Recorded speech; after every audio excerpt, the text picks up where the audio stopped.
आंबेडकर साहेबानं 340 कलमानं राज्य घटनेनं आम्हा दिलं आरक्षण. त्याच्या एकाच सहीनं बहुमोलाचं हे दान दिलं बाबासाहेबांना दिलं. बाबासाहेबांना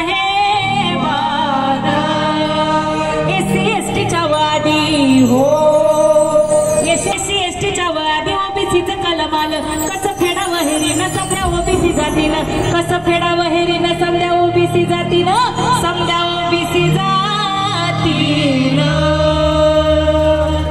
आणि म्हणून या ओबीसींनी मित्र कोण आणि शत्रू कोण ओळखले शाही. आणि बाबासाहेब बाळासाहेब आंबेडकर या सभेला येतात ते ओबीसींच्या लढ्याचं एक पुढचं पाऊल आहे, लक्षात घ्या. आणि म्हणून मित्र कोण शत्रू कोण थोड